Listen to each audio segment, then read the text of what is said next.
2025-26 শিক্ষাবর্ষে এমবিবিএস ও বিডিএস কোর্সের ভর্তি পরীক্ষা শুরু হয়েছে। এবারের পরীক্ষায় শিক্ষার্থীদের মানতে হচ্ছে কিছু নির্দেশনা।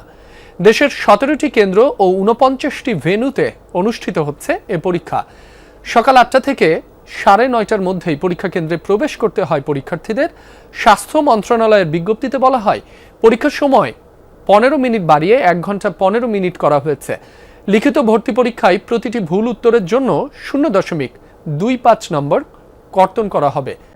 নতুন ব্লেন্ডে আরো রিচ অ্যারোমায় সেলন ফ্যামিলি ব্লেন্ড টে।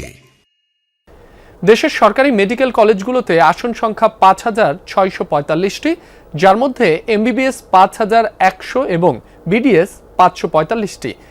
এমবিবিএস এবং বিডিএস কোর্সে ভর্তি পরীক্ষায় অংশগ্রহণে এবছর মোট আবেদনকারী 1,22,632 জন। একটি আসনের জন্য আবেদনকারী পরীক্ষার্থী প্রায় 22 জন। দ্বিতীয়বারের মতো পরীক্ষা দিয়েছি। গতবার তো আমাদের আগের বারের প্রশ্নটা বেশি সহজ করার কারণে আমাদের আগের বারের একটু 3 মার্ক কাটার কারণে ওনারা একটু বেশি সুযোগ সুবিধা পাইছে। আমি তো যে কোচিং করছি ওখানে যা পড়ানো হয়েছে তাই আর কি প্রিপারেশন নিয়েছি। এটা তো হঠাৎ করে অ্যাড করা হয়েছে, তো ওইরকম নেওয়া হয় না। প্রিপারেশন আমার মেইনলি ইঞ্জিনিয়ারিং এর, বাট নার্ভাসনেসটা কমানোর জন্য আর কি ফ্যামিলি প্রেশারের জন্য আর কি মেডিকেলটা দিচ্ছি। মেডিকেল ভর্তি পরীক্ষার বিষয়ে জানাতে খুলনা থেকে যুক্ত হচ্ছেন সহকর্মী প্রবীর বিশ্বাস। প্রবীর, এবার খুলনায় কতগুলো কেন্দ্রে পরীক্ষা হচ্ছে আর সার্বিক পরিবেশ কেমন দেখছেন সে বিষয়ে জানাবেন। খুলনার কেন্দ্র একটিই বলা হচ্ছে, যেটা রাব্বি, সেটা হচ্ছে খুলনা মেডিকেল কলেজ।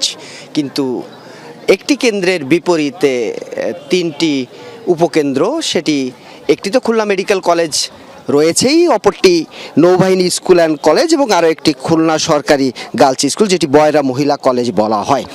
এবং পৃথক এই 3টি ভেন্যুতে মোট পরীক্ষার্থী 7,404 জন।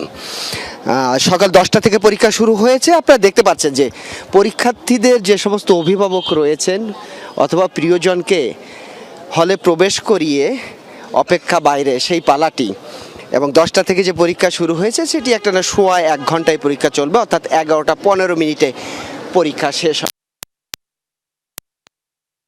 আমরা যে ভেন্যুর সামনে রয়েছি সেখানে পুরো রাস্তা জুড়েই অভিভাবকদের ভিড়। আমাদের কথা হয়েছে অভিভাবক এবং হলে প্রবেশ করার আগে পরীক্ষার্থীদের সঙ্গে। তারা বলেছে ভালো পড়ালেখা হয়েছে, ভালো পরিবেশ ছিল। আরেকটি প্রশ্ন আমরা তাদেরকে করেছিলাম যে প্রশ্নপত্রে ফাঁস হওয়ার যে বিষয়টি থাকে তেমন কোনো সন্দেহ সংখ্যা তাদের আছে কি না। এটি আসলে অভিভাবক কিংবা পরীক্ষার্থী যারা রয়েছে সকলেই উড়িয়ে দিয়েছে যে এই ধরনের কোনো ভাবনা তাদের মধ্যে নেই বা সংখ্যাও তাদের মধ্যে নেই।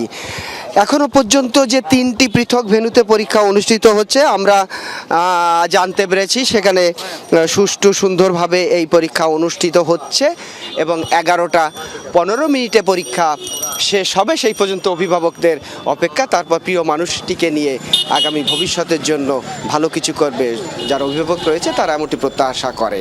রাব্বি। প্রবীর, আপনাকে ধন্যবাদ।